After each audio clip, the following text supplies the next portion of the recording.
Assalamualaikum warahmatullahi wabarakatuh. Halo teman-teman semuanya, kembali lagi dengan saya Naftalina Uli Adelia. Sekarang sedang mengampu di Sekolah Rakyat Menengah Pertama 12 Pati. Di kesempatan kali ini teman-teman ya, aku bakal sharing terkait dengan materi kompetensi sosiokultural. Ya, ada latihan soal dan nanti di akhir ada e-book yang bisa teman-teman gunakan untuk persiapan P3K Sekolah Rakyat ya, terutama untuk seleksi CAT oleh BKN teman-teman ya. Jadi stay tune terus dipantau aja, oke? Nah, yang pertama teman-teman teman-teman, aku mau sharing terkait dengan ini ya, penilaian kompetensi sosiokultural itu memiliki aspek apa aja. Jadi ini bisa digunakan bekal kalian untuk belajar teman-teman ya. Jadi ingat-ingat ada empat aspek sosiokultural yang nanti digunakan sebagai acuan untuk belajar sosiokultural. Yang pertama adalah kepekaan terhadap keberagaman teman-teman ya. Jadi ini menguji kemampuan teman-teman untuk memahami dan menghargai perbedaan yang ada dalam masyarakat. Kemudian yang kedua, kemampuan berhubungan sosial teman-teman. Nah ini kemampuan teman-teman untuk membangun hubungan harmonis, bekerja sama dengan teman kerja, kemudian berkomunikasi secara efektif dengan berbagai pihak. Yang ketiga ada kepekaan terhadap pentingnya persatuan. Nah ini kesadaran untuk menjaga kerukunan, kebersamaan, dan keutuhan bangsa di tengah keberagaman. Yang keempat adalah empati teman-teman ya. Jadi kemampuan teman-teman dalam memahami, merasakan dan mengingat perasaan maupun kondisi yang dialami oleh orang lain ya. Nah, cara menghafal biar lebih gampang teman-teman ya, ini ada jembatan keledainya itu adalah KKPE. Jadi kalau aku dulu ngapainnya adalah K, kalau kita peduli empati ya, K-nya adalah kepekaan terhadap keberagaman, kemudian K-nya adalah kemampuan berhubungan sosial, kemudian yang P-nya pentingnya persatuan, dan E-nya itu adalah empati teman-teman ya. Nah ini ada contoh soal yang aku buat, ini based on experience teman-teman ya. Seingatku dulu ketika tes mahasiswa terutama di sosiokultural teman-teman ya, karena sosiokultural itu soalnya tipenya adalah yang ada suatu permasalahan, nanti teman-teman tindakannya seperti apa gitu ya. Yang pertama teman-teman ya, Anda mengikuti proses seleksi untuk posisi yang sangat Anda inginkan. Saat menunggu giliran wawancara, Anda mengetahui bahwa salah satu peserta lain memiliki hubungan keluarga dengan pejabat yang bekerja di instansi tersebut. Beberapa peserta mulai beranggapan bahwa hasil seleksi sudah dapat diprediksi. Dalam situasi tersebut, sikap yang paling menunjukkan profesionalisme adalah yang mana, teman-teman? A. Tetap fokus mempersiapkan diri dan menunjukkan kompetensi terbaik selama proses seleksi. B. Mencari informasi dari peserta lain menggunakan kemungkinan adanya perlakuan khusus dalam seleksi. Atau C. Menghubungi panitia untuk memastikan bahwa peserta tersebut memiliki keuntungan. Atau D atau E, teman-teman. Yang mana kira-kira? Oke, silakan dijawab dulu. Sudah nemu jawabannya? Oke, jawaban yang tepat itu adalah yang A, teman-teman ya.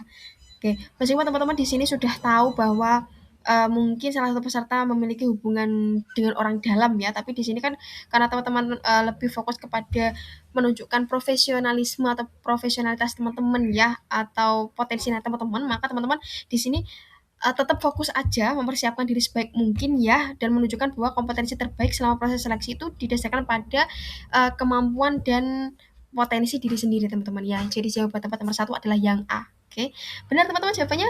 Selamat ya. Yuk, kita lanjut yang B. Yang nomor 2 maksudnya ya. Anda memimpin sebuah proyek yang melibatkan anggota tim dari berbagai daerah dengan budaya, kebiasaan kerja, dan cara berkomunikasi yang berbeda. Dalam rapat penyusunan strategi, muncul berbagai usulan yang saling bertentangan, teman-teman ya, sehingga proses pengambilan keputusan menjadi terhambat.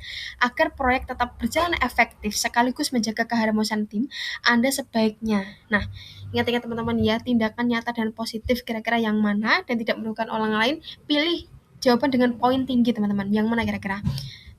A. Menjalankan rencana awal tanpa mempertimbangkan usulan yang berbeda. B. Mengidentifikasi kepentingan utama dari setiap usulan dan memfasilitasi diskusi untuk menemukan solusi yang dapat diterima bersama. Atau C. Menggunakan pendapat mayoritas sebagai keputusan akhir tanpa membahas lebih lanjut. D. Menunda proyek hingga seluruh anggota memiliki pendapat yang sama. Atau E. Menetapkan keputusan berdasarkan pendapat atasan tanpa melibatkan tim. Yang mana teman-teman? Di sini teman-teman harus jadi orang yang netral atau orang yang tengah-tengah, yang bijak teman-teman ya, untuk mengambil keputusan yang mana kira-kira? Jawaban yang tepat adalah yang B, teman-teman ya. Mengidentifikasi kepentingan utama dari setiap usulan dan memfasilitasi diskusi untuk menemukan solusi yang dapat diterima bersama. Jadi usahakan di sini teman-teman adil ya teman-teman ya, dan tujuannya adalah untuk kepentingan bersama. Next, nomor 3 teman-teman ya. Instansi Anda mulai menetapkan sistem kerja digital terbaru yang bertujuan meningkatkan efisiensi layanan. Sebagian besar anggota tim dapat beradaptasi dengan cepat, tapi seorang pegawai senior mengalami kesulitan memahami sistem tersebut sehingga produktivitasnya menurun. Sebagai koordinator tim, posisi teman-teman adalah ketua timnya ya teman-teman ya. Tindakan yang paling tepat adalah yang mana teman-teman? A. Menyusun program pendampingan dan pelatihan yang memungkinkan pegawai tersebut beradaptasi secara bertahap tanpa mengurangi rasa percaya diri mereka. B. Mengusulkan penggantian pegawai tersebut dengan pegawai yang lebih menguasai teknologi. Atau C. Memindahkan seluruh tugas digital kepada anggota tim lain agar pekerjaan tidak terhambat. Atau D. Memintanya mempelajari sistem tersebut secara mandiri di luar jam kerja. Atau E. Menyerahkan semua masalah tersebut kepada atasan tanpa melakukan upaya pembinaan terlebih dahulu. Nah, di sini case-nya adalah ada dua kondisi ya teman-teman ya. Ada anggota yang memang beradaptasi dengan cepat, ada yang anggota senior yang mereka itu mengalami kesulitan sehingga menyebabkan produktivitasnya menurun. Nah, teman-teman posisinya ketika jadi koordinator tim apa yang teman-teman lakukan di sini ya. Nah, yang teman-teman lakukan jawaban yang tepat adalah yang mana teman-teman? Yang teman-teman ya, jawabannya tepat ya. Kenapa? Karena di sini teman-teman mencoba untuk menyusun program ya, pendampingan dan pelatihan untuk semua pegawai. Jadi di sini harapannya dalam suatu instansi kita bekerja sama-sama dan secara bertahap tanpa mengurangi rasa percaya diri mereka bahwa mereka pun bisa gitu loh. Jadi kita memfasilitasi adanya program pendampingan tersebut gitu teman-teman ya. Sebenarnya dari A sampai E teman-teman ya, teman-teman anggap aja menjadi seorang yang adil, kemudian seorang yang bisa menghandle semuanya secara baik ya. Pokoknya ambil tindakan yang nyata dan positif teman-teman ya, tanpa mengabaikan dari kemampuan orang lain kayak gitu ya. Baik teman-teman, satu hal yang pasti teman-teman ya, kita sudah memilih untuk berusaha dan yakinlah bahwa setiap air mata, setiap doa atau setiap waktu yang belajar yang kita korbankan teman-teman ya, Allah melihat semuanya. Nah, ini teman-teman aku menyediakan e-book yang bisa menemani teman-teman untuk berjuang bareng ya, kita berjuang bersama yuk dalam latihan soal kompetensi teknis, mahasiswa dan persiapan tes CAT teman-teman untuk P3K Sekolah Rakyat tahun 2026. Ada 217 halaman teman-teman ya. Jadi kalau kompetensi teknisnya ada 3 paket soal bundling masing-masing 90 soal, kemudian ada 5 paket bundling soal manajerial yang masing-masing ada 20 soal. 20 soal benar ya, 20 soal, kemudian ada soal sosiokultural itu ada 20 soal yang masing-masing ada opsinya ada 5 teman-teman ya. Itu ada 2 paket, kemudian yang terakhir wawancara itu ada 1 paket bundling teman-teman. Ini based on experience yang dulu aku pernah pelajari ketika tes P3K Sekolah Rakyat Guru tahapan pertama ya, atau angkatan pertama. Jadi bismillah teman-teman, semoga bisa membantu ya teman-teman ya. Yang mau filenya teman-teman ya, belajar bisa lebih siap, berjuang lebih terarah, raih peluang menjadi guru sekolah tahun 2026 teman-teman. Materi yang dulu aku cari, pelajari dan rangkum dan latih berulang kali untuk menghadapi tes CAT ya. Saya susun kembali dalam satu file agar teman-teman tidak memulai belajarnya dari nol lagi. Karena setiap halaman yang dipelajari, setiap soal yang dikerjakan bisa jadi sedang mengantarkan kita pada mimpi yang selama ini kita doakan teman-teman.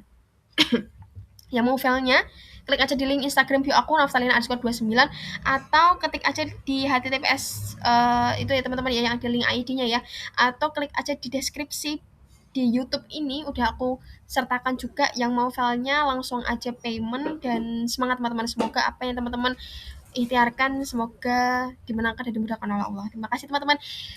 Sekian aja, jangan lupa like, comment, and subscribe, dan jangan lupa untuk klik loncengnya biar gak ketinggalan video dari aku teman-teman. Nah, untuk materi wawancara next ya, di next video teman-teman pantau aja terus. Terima kasih. Assalamualaikum warahmatullahi wabarakatuh.